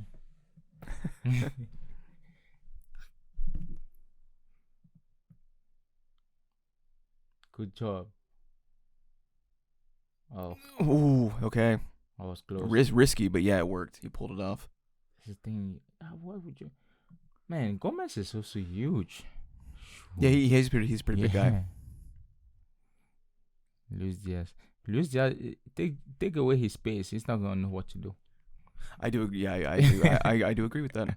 As soon as you close him 1-on-1, it's finished. Yeah. So that's the new generation of wingers. They are just more about space and speed. Yeah, well, they can't dribble box to box. No, because he's got decent dribbling if he's in a forward movement. He's got good little choppy bits, but like once you close him down, he has to start from scratch. He doesn't have a lot that he can do right in front of him. I do think he's good though.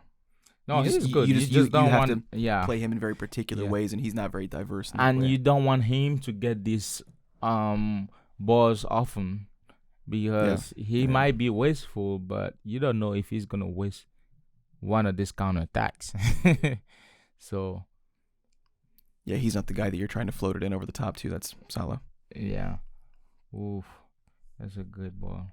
Who it looks like, and you don't want to jinx it, obviously, but he kind of is in that space right now where he's like, guys, I can't do this alone. Yeah. I can't do it alone. What else can I do? Yeah, that's true. Like, I'll score 2 more goals. Fuck, I'll drive the bus for us on the way. On the way home. Like, if you need me to do everything, I will. I'll park the cars. Jesus, sell the popcorn. Oh, shoot. Hold on.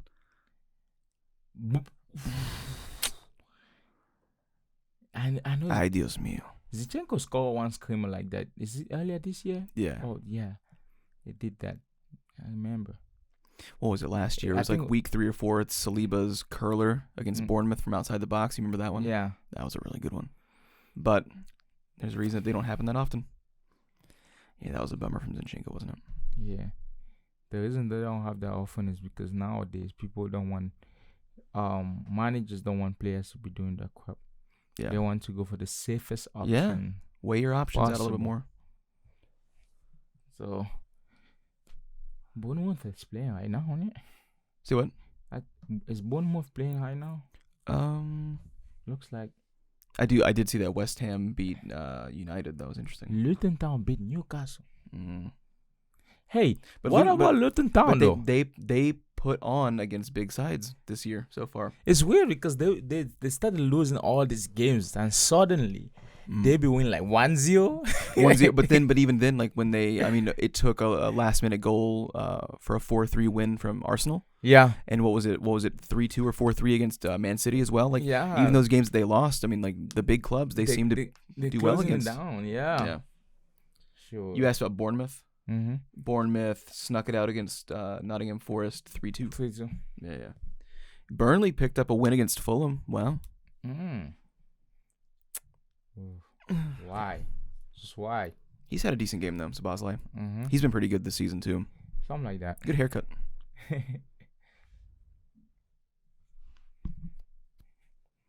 Who's clubbing around up here? I hear thunder feet.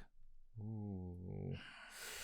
That's the issue with being an audio guy, is that like I'm hearing all the little small things. I'll clean them up, and like you probably won't hear, like, hell, you don't even hear them right now in the raw audio. But I usually clean it up well and try to hide those things when someone's being a fucking thunderfoot.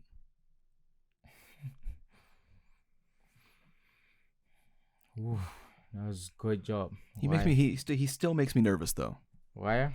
Yeah, and just because, I mean, he doesn't make a ton of mistakes, but he made enough early on when he was not as confident for me to feel like it's still a possibility. You know what I mean? It's gonna take a lot of time of consistency. Yeah. For me to really kind of start the game, like get full trust. Yeah. Not that my opinion or my trust matters to him, and it shouldn't. But yeah, I don't think he cares. He makes me uneasy. He don't know you. He does not know me. And I'm not interested in knowing him. We wouldn't have anything in common when we talk about nothing. Okay. Odegaard's been quiet. He kind of does. You don't want to admit it, but he does kind of disappear in big matchups. Yeah, and he's the captain too. He's the captain. Not a good thing for a captain. Yeah. Maybe that can change though. You never know. Mm-hmm.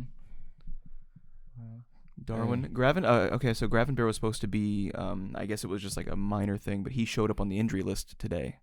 Okay. So I was surprised to see him just now, but it looks like he'll come on, and then he'll probably come on for Curtis Jones, I think. Nice, my boy. Because you don't want Szoboszlai out, because he's been pretty solid so far. And then who else? Jones. Maybe Endo comes out. Maybe Endo comes out, but then Gravenberch usually plays on the sides in the midfield. So I would say, probably Curtis Jones out for Gravenberch. Okay. And then you'd think that Gakpo comes out and Nunes comes on. Who could? I wonder what Liverpool could put in as fresh blood. Yeah. To kind of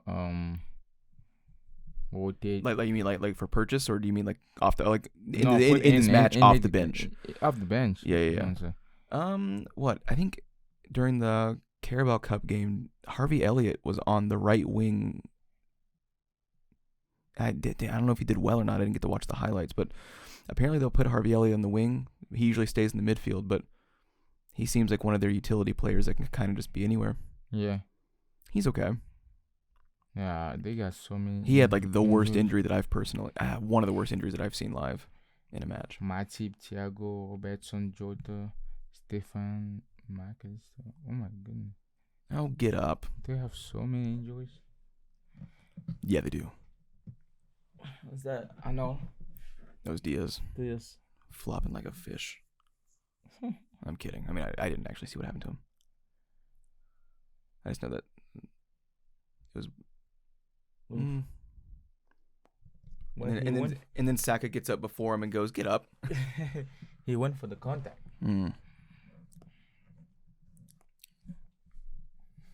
Knocking knees does hurt though, man. That's something that people don't talk about a lot. Knocking knees? Yeah, like when two players' knees hit together. Yeah. That's bad. There's a lot of momentum involved. Happens more in basketball, and like a lot of American football players will be like, "Oh, they just hit knees. That's it." And it's like, well, yeah, you get knee pads. You get knee pads. You get pads on everything. Bone is not. Well, that's why like when I see like professional guys in the NFL, they've stopped wearing knee pads, and I'm like, why? I played for 10 years and my knees suck. How bad do your knees suck now? You know what I mean? Yeah. Like, you should watch your rugby. Like, well, these guys need wheelchairs when they're 45. Like, I'm not doing that. Get out of here. Let me see. Nunez. It looks like Harvey Elliott's getting ready as well. Yeah. Yeah. Trossard. Okay. Trossard probably comes on for probably Martinelli. And that's fine because he has not been that convincing. Mm-hmm. Martinelli's usually a guy that you definitely want to keep in and maintain. Yeah. But when he's not playing well, he's just not playing well. Since you... Is it teriyaki? Let's do jalapeno, and this one you can take home. Okay. I think that will be my dosage of beef for today. Your dosage of beef? For today. Beef jerky. This is actually the first time I ate that much jerky.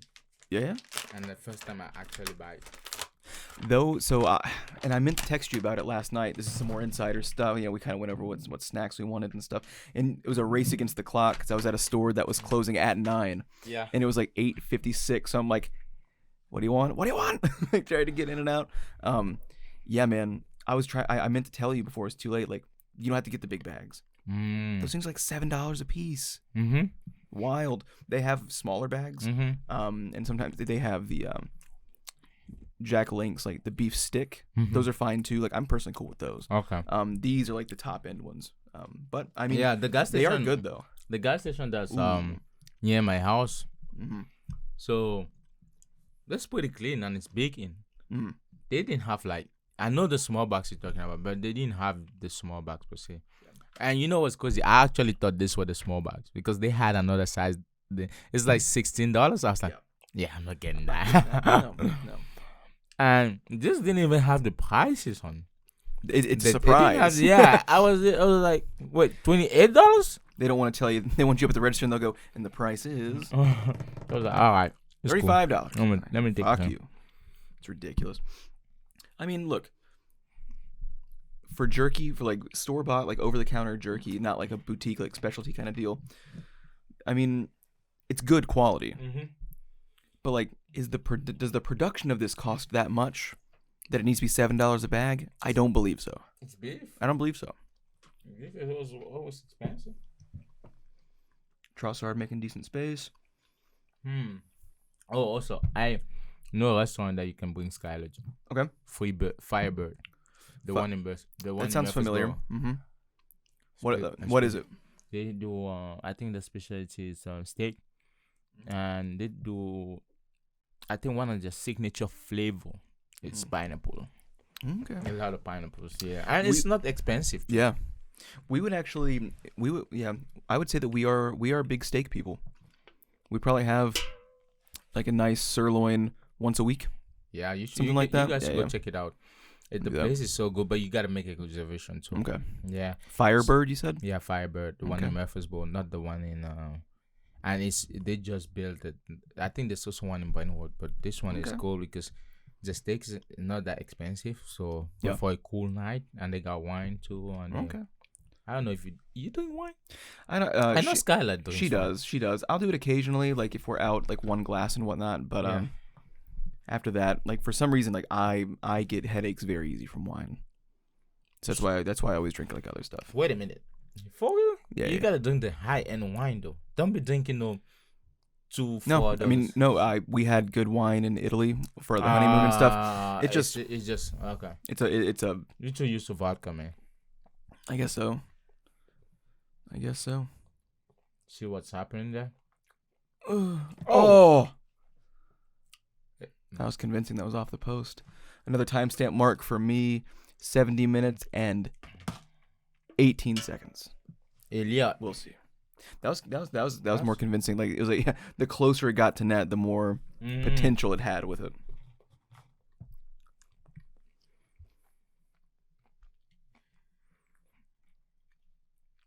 So what's like a staple American snack that you would say? Okay. So here's the thing with that. Yeah. I mean, from your point of view. Well, and see, that's the thing. There are so non-Americans have to do like they always talk about like Joe Saka. American snacks, American this. You see that? Yeah. He's not gonna do anything. I'll tell you why. Against Joey G, he might. Twinkle toes. They're closing down so fast. Hold on. For the corner. No, that's the thing, and that's what like non-Americans always like ask. Although I would grandfather you in what? You're pretty American. You got a good understanding of what it means. I would say that you're American. I know. I want just to get your point of view. But see, but for other friends, other friends would be how you call it? Cheetos. Cheetos. I see. There are so many snacks that we have. I personally don't. Is that why people fat here? No, sorry. No, I mean, but like that's also the thing. I mean, like, go to Western Europe, man. There are more fat people than you think. Like, they all think that they're 5-star athletes. I don't get it. But in Spain, they're not like in Spain, France. They're not that fat. No, like, I'm saying like they exist. No, they definitely and the snacks are there. Like I was curious, but looking at the stores. Oh! Sorry, the microphone just blew out. No, but the difference though, like if you get a bag of Lay's from Europe and you get a bag of Lay's here, compare the amount of crap that's in. It's less in Europe. I do agree with that. Yeah, but it's like the snacks are still there. Yeah, the unhealthy options are still there. Yeah, it comes down to the ability to consume more. But no, there are just so many snacks. There's so many varieties of snacks in the States. I personally don't really believe that there are. So what's American snacks? I'm not a big snacker, but that's kind of true. I would say, for me in general, like what would I just kind of go in and go, ooh, let me grab one of those. For me, honestly, pickles. I'll just go grab a pickle, like a little baby pickle. You don't like pickles? I don't like pickle. See, I'll grab like the little baby dill one. Yeah. And just, but if not that, then And you eat them like that. like that. You know, I'm trying to really think. Like, if you were to go through our pantry right now, we don't have a lot of snacks. I don't actually buy snacks like that. No. See, I'm more of a chocolate kind of guy, like Lindt or whatnot. But I don't. If you go at my house, like, there's nothing. Yeah. See, like we'll do seasonal chocolates. Like right now, we have like a little bag of the Hershey's Kisses that are s'mores. Yeah. So they have like the little bit of the cream filling in the middle. But hell, I mean, we've had that bag for a month and a half now, and I think we've maybe eaten like 10 total out of them. Man, like that's actually like, a really tough one. Goldfish, maybe.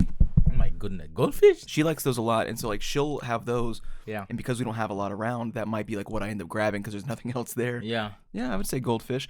You know, but if it's like a specific chip, you know, I like. If I'm going with a chip, I do like Pringles. That's a good. Pringles are okay with me. The dill pickle flavored Pringles, those are cool. Crazy when Pringles became so famous and it got to Cameroon, they were selling like one of those sizes at 1,300 francs CFA. That's about $3 something. Yeah. That's probably the price here too. I've never bought Pringles for the can of Pringles. Yeah, I'd say around $3.30, something like that. But that's a lot for Cameroon. And I had friends come in like 2 or 3 cans. What does your father do? I need to know. That's funny. That's a lot. But yeah, well, I've never been a big snacking in terms of like snacks like that. Yeah. But like in terms of like Hershey's and stuff like that. Yeah, sign me up. Yeah, like a sweets guy. I'm not a big sweets guy actually. For real? Yeah, no. Damn. So you're sad. We will have snacks, but like the thing is, and I think that's what people think about Americans as well, is that they have a bunch of snacks. Yeah, but whereas Americans do though. No, I'm not saying they don't. I'm saying like our house is a little bit different. Like when we do have a snack, if she goes to the store, she might buy like one treat. Like one thing like that, but like the whole like, well, do you want Ruffles? Do you want Lay's? Do you want Pringles? Do you want candy? Like we don't have that. We'll have like one thing that'll last the entire week. That's like, ooh, give me like a little thing of that. That's what we'll do. But the thing is that I realized when I got here is the amount that shot from Arnold hitting the post was scary. Yeah, that was scary. The amount and the variety. So in America, there's a lot of, and I think that's also why. So in terms of metrics, Americans are not a dig at you guys, but a lot more healthy because like you look at sauces. It's here I discover mustard, honey hot, honey this, that, habanero. That's like, bro, all that just for season, like just even in terms of snack, there's so many flavor. I mean, even just normal peanuts, there's like peanut flavor caramel, peanut this, peanut that, peanut this. I'm like, brother, you don't have to flavor everything. Yeah. Well, and that's the thing I think that is a misconception both inside and outside the country as well. That yes, like there are tons of options, tons of flavors, but you don't have to eat them all. Yeah, like you know what I mean. Like you just don't have to. But an American might. Like a lot of them will. They'll see that and they'll buy a bunch. Whereas I don't mind having the extra options. I'll pick the one that I want the most, and that'll be the only one. You know, like I do like that. There are dill pickle flavored chips. Yeah, I like that as opposed to just regular chips. That doesn't mean that I need both flavors of chips. I'll just go grab the one. I'm cool. Yeah, Gabriel just is out and Nketiah's in, I'm sure. Yeah, he probably wants to attack more the post. Yep. Yeah. Because he is more attack minded. Yeah, but another thing is another thing that I think, like sometimes I go to Walmart or Kroger or all this store outlet and I see guys rolling it. They just buy snacks. I'm thinking the whole cart is full of snacks. Like, do you eat food? Do you drink water? Yeah, like, that's the thing. Like and most of the time they fat. Yeah, the system itself is not always to blame. I forgot BC. B. Yeah. No, but like the system itself is not always to blame. Like having options is not a bad thing. Abusing those options is a bad thing. And so, and I'm not saying that all Americans do or don't do those things, but when you actually do talk to most Americans, like they don't abuse it like that. Yeah. But the ones that do make the media, and that's what the rest of the world sees. That's true. And I mean, just like the only representation that we really see of France is the skinny, balding philosophy teacher. We don't see the bumpkins that live outside of Paris that are just as ignorant as our farmers because they're farmers. Like they're just not formally educated. Yeah. Like there are I saw some dumb fucking Frenchmen on my honeymoon in Italy. Yeah. Some bumpkin ass family, and it's just like they reminded me of guys of like a redneck family from Arkansas. No, actually, the world's the same. Yeah, actually, if you go like to the farming place in France, apart from the language and the culture, it's kind of the same as going to the mountains in Virginia or Alabama, dirt road and whatever. It's like kind of the same people in a sense. Just everybody gets a skewed point of view of what everyone is. That's true. Not every American's fat. Not every American buys everything they can. But I will tell you though, I got shocked when I came here because in Cameroon I could do 2 days without seeing an overweight person. Yeah, sure. It's like every other person. I was like, the first time I was like, man, ooh. And I know some people were like, oh, that's probably because y'all didn't have food in Africa or some crazy dumb hypothesis. But I was like, no, because all the time, like this family, they travel, the Americans actually, and they're in Africa, and they made it like a TikTok, and they were like, come on, that's got to go. Good job, Saka. Oh, he touched. All right, goal. So that's good job on the counter. So that's why I like that boy. Saka, he's my boy. Yeah. They should play this side more. Try to diversify a bit. Throw off the enemy. Now they expect that side. And they were wondering. They made a TikTok. I think they were in South Africa or Tanzania. I forgot. And they were like, man, it's weird. We eat a lot here, but we keep losing weight. And it's like, it's normal because you eat it on processed food. Yeah. Because processed food your body takes a lot to break it down. Yeah. Like it takes more for your body to break it down, and it's holding on to more in bad ways. Yeah. So it's working overtime and doing less. You're like, that doesn't make a lot of sense because your body's not supposed to do it. You take food from earth, you cook it. What do you expect? You're gonna lose weight. Yeah. Yeah. Because it's just normal. You eating clear. Oh shoot, that's good. I think the adjustment has been a little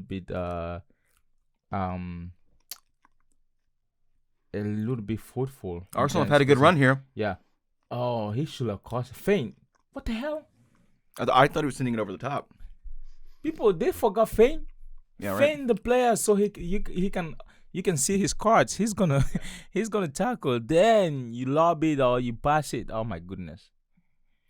Oh, back in my days. That was a push in the. What do you think about that? Hold on, they'll show it again. If it's in a penalty, but it's gonna be difficult too. Oh, That's a straight push in the back, isn't it? God, I'll say 50%. Yeah. If it was out, he probably would have called it. Yeah, and you're not supposed to. Yeah. It's supposed to be unbiased. If you would call it outside the box, you're supposed to call it in the box. No, it's different though because in the box there's more at stake. No, I know, but like a foul is a foul, and they're supposed to treat it equal, but they never do. I get it, but yeah. Wait, was that the logo of OnlyFans? I thought I saw that. What? I thought I saw the logo of OnlyFans going around. Oh Jesus! I wouldn't be surprised. They made it that far. They made it that far. You come a long way. No, Arsenal's had a good little flurry though. They've had a good little 3 or 4 little opportunities up in the box. Yeah, I think putting fresh blood kind of helped. Yeah, having KD up there, and Saka has been doing great. Yeah, he's been doing really well. Him and Rice, yeah, I would say have been the big players. Cooking. As I say, at this stage, kind of 50-50. Gomez lock him sometimes, and sometimes he cook him. Yeah, I think that Gomez can, and he just cooked Gomez. Yeah. We'll see. Hold on. Oh, I think one thing that helps Saka is the fact that he's physical. It's helping him a lot. And also, I did not know Gomez is that. He's good. Sometimes when he wants. He's having a pretty good performance here. See, that's what I'm talking about. Get it off him. And they let him do that. Yeah. Nunez. They let Nunez do that. Yeah. Oh my goodness. Good job. Give there. Feint. Good job. Oh no. I love the feint. Oh. I love the feint. Yeah, just when you feint and you already know when the player is gonna be intentional, he just opens up and show you his move. Yeah. Oh, that's too much. Baptism. Baptizo. These are the pick up terms. You would agree though that Saka and Rice have probably been the best performers by far for Arsenal today. Yeah. Come on, man. Don't be mad. Don't be a little mad guy. I said Saliba played good on the back there. He has, yeah. In terms of like more active outward play, though, I would say the other two. Yeah, the two. Jurgen Klopp is always complaining. What's up with that? He is, yeah. And sometimes I like it, sometimes I don't. Like I personally have no affinity or liking for Liverpool, but I also wouldn't say that I dislike them. Yeah. But it's like 50-50 for me. Like when he does get an attitude, like I'm like, yeah, I like that, or man, just save it for the locker room, or not at all. The only attitude I like and tolerate is from Mourinho. I don't know. It's just there's something about his that's kind of like fun. He's like he's like an old timey villain. Yeah. Like it's like I expect him like with a little pencil mustache. Yeah. And he tied the princess to the train tracks and is like laughing about it. Like, and I love he's just so classic to me. I love when he gives interviews because he's just gonna say something out. Something. No matter what. Yeah. It could be anything. If I talk, I'm a big pub. He's like he's like a stand-up comic. Like you can definitely. You can tell that the joke is building up. You don't know what the punchline is, but you are expecting to laugh. Yeah. If you don't laugh by the end of it, you feel let down and betrayed by it. Yeah, he's like, if I talk, I'm a big problem. Like I just like the guy. Yeah, it's good. It's crazy too. I saw one of the interviews. It's like really, really far back. He spoke French. Yeah. How many languages does he speak? I think he speaks 5 or 6. Yeah, that's how a lot of these guys are. It's pretty wild to me. Because you speak several too, don't you? Mm-hmm. What all do you speak? French, English, and 2 natives. I understand Spanish on a good day. Yeah, like you can understand it, but you can't quite speak it. Yeah. You know, I'm kind of the same way. There's quite a bit of Spanish that I can surmise what you're saying. Yeah. I couldn't respond to you, but I would be able to kind of get most of it. You know what? I like when people from the South, especially like rednecks and hardcore whites, and like they want to speak Spanish. Yeah, especially when they go to a Mexican restaurant. Yeah, but this is the funniest. But they don't have the accent, and they're like, and they try to force it. Give me that queso. It's like just say cheese. I say queso. No, I mean like they force some words just to kind of fit in, and Gotcha. it's like you don't have to Spanish it. You don't have to. Just say the There are word. guys that are like, can we get them tortilla chips? Yeah. It's like it's tortilla chips, or quesadilla instead of quesadilla. Quesadilla. Yeah, quesadilla. Mamacita. They're like, I got it right. Yeah. You're like, and they get so excited. It's like, yeah. It's like, let's take it nah. easy. Just take it easy, man. It's all good. Baby. You know where that comes from? I think it's baby. I think it's Biggie. He said something like, "It's all good, baby." Gotcha. Yeah. I was never a big Biggie fan. Biggie fan. No. No, I just. Which is funny because in the East Coast and West Coast debate, I always side with East Coast. Why? I like the sound more. I like the New York sound more. That it always has a bit more of the boom bap kind of sound, and boom bap would be like my favorite subgenre of hip hop. So I've always just liked the instrumentation of it more. It has the jazz influence on it. It's a bit more upbeat. That's true. I don't like the slow rap beats, personally. For me, it's more about if I choose East Coast, it's more about the way they rap. There's a little bit more aggressiveness and intention. Yeah. And for West Coast, it's more about, although they had their own kind of sound domination, and I think a little bit funk. Is it funk? No, with the especially when it's like Dre and all of them producing the beats, but they have this thing that it's not as intentional as East Coast. Yeah, I get that. Yeah, and just the voice too, like the rapping and the cadence. Yeah. I like the faster vocalization of East Coast. Yeah. I like the jazz samples. I love jazz samples and hip hop beats. That's kind of the big deal. Because I like practical instrumentation. Yeah. So even though they're sampling real musicians performing, as opposed to just kind of using synth and like programmed beats and stuff. Yeah. So even if they're not playing the jazz, like the horns or whatever you might hear, someone did at some point. I admire that more personally. Okay. That's why I like Tribe Called Quest and guys like that have the more. You know what's crazy? I started listening to more 90s because I wanna. Oh, that was nasty. They're all sliding everywhere. They're sliding a lot. I think that feel it probably rained. That feel is slippery. Oh man, it's weird. That made me forget too. That was a bad slide. Yeah, in the 90s, I started listening to more 90s. Not just listening to listen, but with more intention, with more story, just to understand the history, the era, and what went on, why some were inspired by X or Y. I'm telling you, the Tribe Called Quest is the coolest name ever. Yeah. I don't think there's more cooler name group than that. I agree. They're great. A Tribe Called Quest, like, this is cool. With great covers, like their album covers are amazing. Their voices are so I think most of them and different from each other. Yeah, most of them are on Jimmy Fallon. Is it Jimmy Fallon? Talk show or night show? The drummer, I think he's on that. That's Questlove. Questlove. He was in Roots. Yeah. Okay.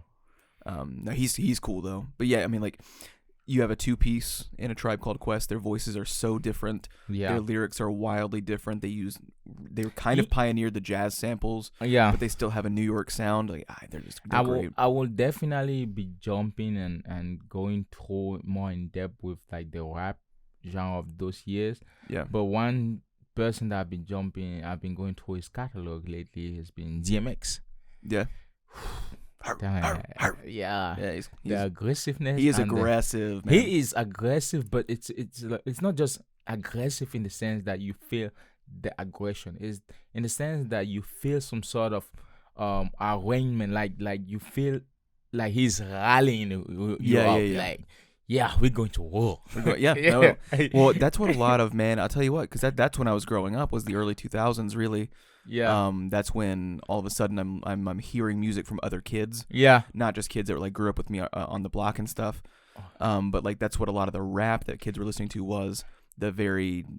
You see what they did there with Salah? Yeah. I think he understood. Don't close him down like that. Take away the space. He's not gonna do anything. We might actually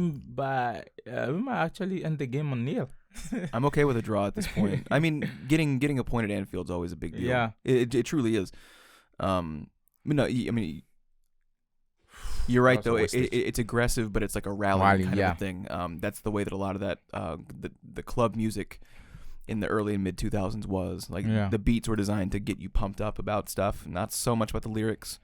Not to say that some guys didn't have good lyrics, but that era of rap was not known for the best lyrics. Also, I don't want people to take it. That's just a personal way of how I think about it. It's like when James was, especially when he and Rough Rider, like the way he raps to, it's like, because it's more like a talking genre, but it's kind of like someone that's high on coke.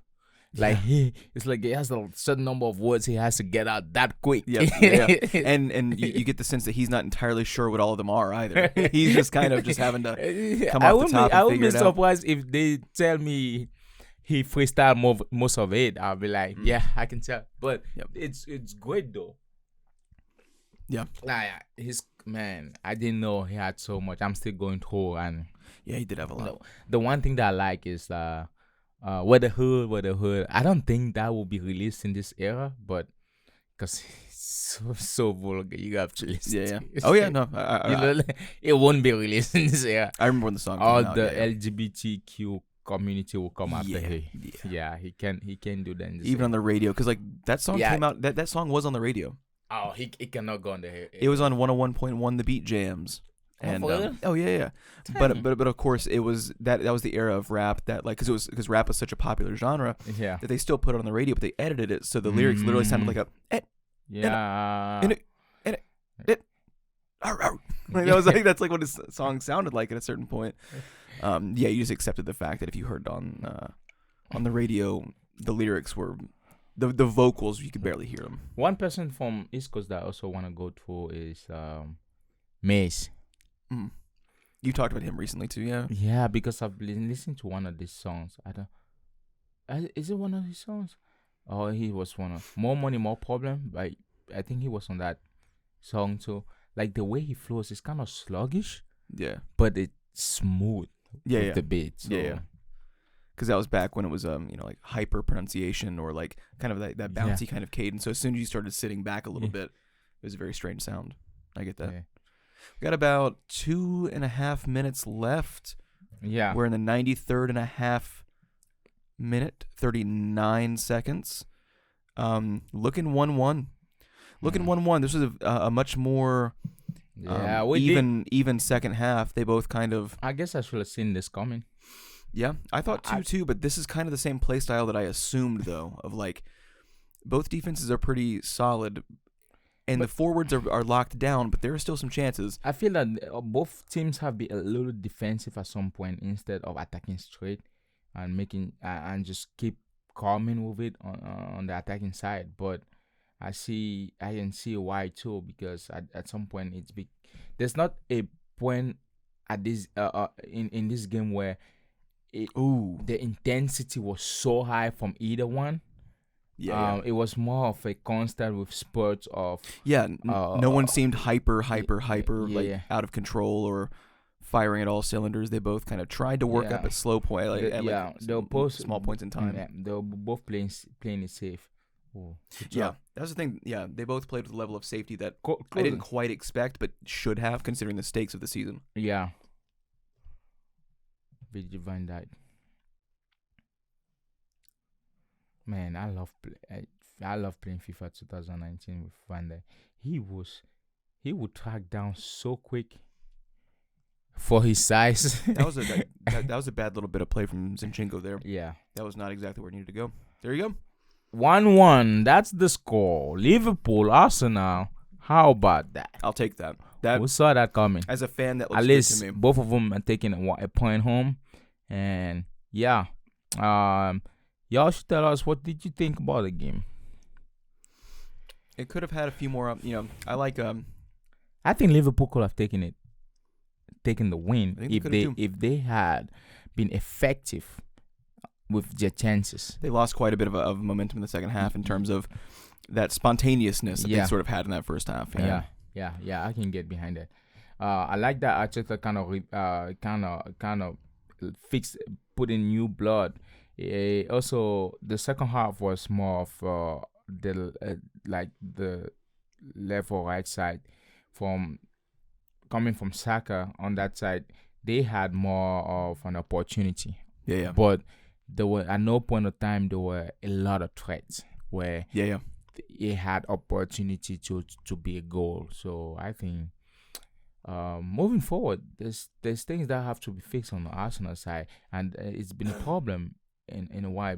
Being aggressive and effective on the goal is because in Champions League this won't fly. And you have to make sure it's not about you taking a point home. It's not about you taking a draw. It's about you winning, and to do that you have to be aggressive. You're playing over 2 legs, not 38 games in the season. So these results won't get you that far in the Champions League.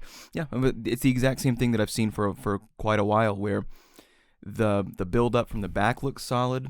Yeah, a lot of the work to the midfield looks solid. The play moving down the wings wide looks solid, and even moving inside the box looks pretty good as well. It's just that literally that last 1 or 2 touches, because there are times that you can have good build up in the midfield but get closed down immediately within the attacking third. But there's a difference in that and then just not being able to put the ball in the back of the net, but getting the opportunities or being within the box, being able to move. Yeah. And that's still where they're missing quite a bit. They're able to kind of move the ball in a lot of ways the way that they want it. But it's just that final bit of magic at the very end where Jesus skies them despite being able to move the ball very well, and that's a very frustrating dichotomy of Jesus. So you that in film, how do they get this? Is it a helicopter flying? Or it's a drone? That's a drone. That would have been a helicopter back in the day, but that's a drone now. They've got little 4K drones, and they're just flying them all over the place. I'm not a big fan of drones myself. I'm a big fan of drones, dude. They're kind of annoying to me. Well, I guess because I'm a robotic field, I just love anything that's automated. Yeah, with less human interaction between. Technology and film to me, they don't get along. I feel like they should. Well, but at a certain point, it's taking away the creativity of like an individual needing to be skilled at something. Whereas now it's like the machine is doing a lot of it for you. If you look at film school, if you look at the camera that we're currently using, it has what's called a peak that shows you what's in focus with a green color, so you can see it immediately, as opposed to needing to use your eye and find the focus naturally. It just tells you where it is. So now people aren't very good at pulling focus or finding focus. With that, you did need someone that was a good helicopter pilot, but more importantly, you needed someone that had experience and skill shooting a camera from a helicopter. Just like there were guys that were skilled. It's less about the artistic intuition and the eye, and now it's like, well, the machine's gonna do half of it for you. But don't you think that it comes also back to someone that will be skilled in having a drone or shooting films with drone, because that will also require not just you as a drone pilot, but you as an artist flying the drone. Yeah, and my issue is that it's not that you won't become good at something or that's not merited, but it's doing a lot of the tasks for you, as opposed to you learning a complete skill. You're gonna always just be learning about 70% of that skill. The other 30% is going to kind of be the technology is going to be doing that for you. Yeah. And that doesn't mean that there's not something to learn about the piece of equipment itself and the skill that it takes to learn it, but you're still never going to quite be in a full understanding of what you're doing. Another good example would be color grading, because when you shoot a film, it's never really fully in color, because it has a lot of information in the film, and then you color it in a certain way. It's a very it looks the original prints look very neutral. The color is not boosted. It's not very high contrast. Like you shoot for a certain thing, but now digitally, like when I edit our stuff, I boost our contrasts, I boost our color saturations. I tint a certain way, but it's digital, so I can slide it and go, oh, that's too much, not enough, this and that. Whereas when you used to actually dunk it in photochemical, you had to have a good idea of what it was already going to be like, and it's hard to reverse the process. So you as an artist, you being experienced, would go, this is the color grading technique that we're going to use. And most of the time it would work. Sometimes it doesn't. And then you have to use a new copy of the print. You know what I mean? It's like there were more consequences for not being able to have a good initial eye. Yeah. It just like it allows you to make up for mistakes, which I like, but that kind of gives you a too many safety nets, I think, is what the issue is. But yeah, I mean, there's still always techniques and skills that you have to learn. They've kind of made it to where it's easier for you to fuck up or not become a complete master. You can still master certain things in it, but not as much overall. That's just, but you know. Yeah. What did you think Arsenal could have done better in this second half?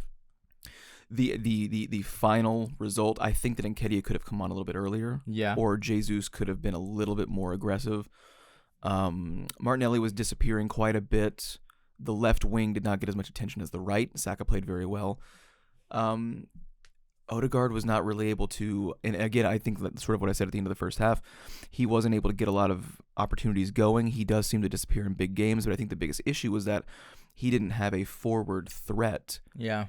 Trying to get past the back line effectively, and he was sort of just kind of having to play out wide and hope that they can create space, and Saka was doing that well, but Martinelli wasn't able to get it done. But Declan Rice was in the back cleaning up mistakes. I think that should have helped Odegaard be a bit more expressive, but also Kai Havertz wasn't that. The most searched Pokemon is Pikachu. Oh, sure. The most searched Simpsons character is that guy. Beyonce is the most searched performance. That's crazy. That's crazy. I can kind of see that. You know the most searched athlete? Cristiano Ronaldo, CR7. Yeah. Bobby. When will he not be? And then who will take his place? Probably. Yeah, that's the thing. Like songwriter? He's not just gonna go away. Like, what's he gonna do when he's not playing at all anymore? Dude, people that love Taylor Swift are in a cult. Or what? Are in a cult. It's a cult. Yeah, it is a cult. Yeah, it's funny. Yeah, you never seen her fans. They're crazy. Crazy white people. Crazy white people. Hey, man.